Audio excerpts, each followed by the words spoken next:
हैदराबाद की अदालत डॉक्टर आकाश अंसारी कत्ल केस में संदस पुट शाह लतीफ उर्फ विशाल के मौत की सजा बुधाए छड़ी है। डॉक्टर आकाश अंसारी केर हो ऐं संदस कत्ल वारो वाक़ियो कीअं पेश आयो, अचो त जायज़ो वठूं था। डॉक्टर आकाश अंसारी जो असल नालो अल्लाह बख्श हो। हुन बदीन जे हिक ॻोठ में 5 दिसंबर 1956 ते जनम वरितो ऐं 1984 में लियाकत मेडिकल कॉलेज जामशोरो मां MBBS की डिग्री हासिल कई। तिबी पेशे सां गॾु डॉक्टर आकाश अंसारी जो सिंध जे अदब ऐं शाइरी में पिण वॾो नालो हो। ख़ासि तौर ते हू रोमानवी शाइरी लाइ मशहूर हुआ। हू सहाफ़त, समाजी कम ऐं कारोबार सां बि सुलाड़ियल हुआ। डॉक्टर आकाश हैदराबाद जे इलाके कासमाबाद में पंहिंजी घरवारी ऐं पालियल पुट शाह लतीफ उर्फ विशाल सां गॾु रहंदो हो। कत्ल जो वाक़ियो कीअं पेश थियो?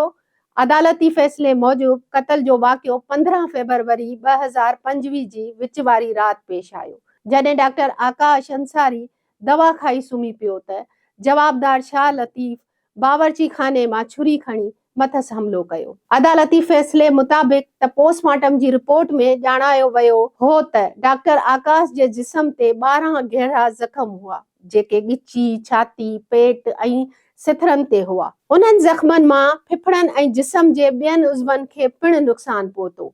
घणो रत वहण सबबि संदसि मौत थियो। अदालती फ़ैसिले मूजिब जवाबदार कत्ल खां पोइ सबूत मटाइण जी कोशिश कई। हुन डॉक्टर आकाश अंसारी जी लाश ऐं बिस्तरे ते पेट्रोल हारे बाहि ॾिनी, जंहिं बाद कमरे खे तालो लॻायो ऐं गोड़ कयो, जीअं सभिनीनि खे वाक़ियो हादसाती लॻे। जवाबदार जी गिरफ़्तारी कीअं थी? अदालती फ़ैसिले मूजिब पुलिस के जवाबदार विशाल ते तॾहिं शक पियो जॾहिं ॿिया माण्हू बाहि विसाए रहिया हुआ त जवाबदार संदसि मदद न करे रहियो ऐं फ़ोन ते मुसलसल कंहिं सां ॻाल्हाए रहियो हो। जवाबदारनि जे पेरनि ते सड़न जा निशान हुआ, जेकी लाश खे बाहि लॻाइण दौरान पेट्रोल सबबि लॻा हुआ।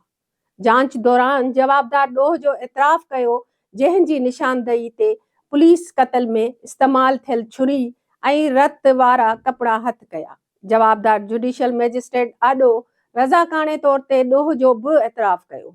अदालती फ़ैसिले मूजिब प्रोसिक्यूशन साबित कयो त वालिद ऐं पुट जे विच में लाॻापा शाह लतीफ जी मंशा जे आदि हुअण सबबि ख़राब थिया। जवाबदार मिल्कियत ऐं पैसनि जो मुतालबो कंदो हो। 2024 में डॉक्टर आकाश पंहिंजे पुट ख़िलाफ़ तक़रीबन 38 लख रुपयनि जी चोरी जो केस पिण दाख़िल कयो हो, जंहिं ते जवाबदार नाराज़ हो। जवाबदार जे वकील दलील में चयो त वाक़े जो को बि अखियुनि ॾिठो शाहिद मौजूद नाहे।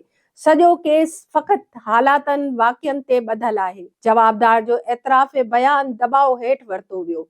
अदालती फ़ैसिले मूजिब प्रोसिक्यूशन साबित कयो त बाहि लॻण खां अॻु डॉक्टर आकाश खे कत्ल कयो वियो हो, जंहिंजो मतिलबु बाहि रुॻो ॾोहो लिकाइण लाइ लॻाई वई। जज तसव्वुर राजपूत सभिनी सबूतनि ऐं शाहिदनि जे बयाननि जी रोशनी में शाह लतीफ खे ॾोही करार ॾिनो।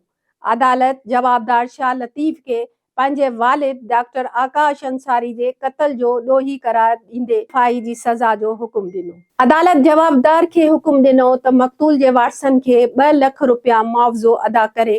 फ़ैसिले मूजिब जवाबदार अहिड़े पीउ खे मारियो जंहिं खेसि पाले ऐश वारी ज़िंदगी ॾिनी हुई।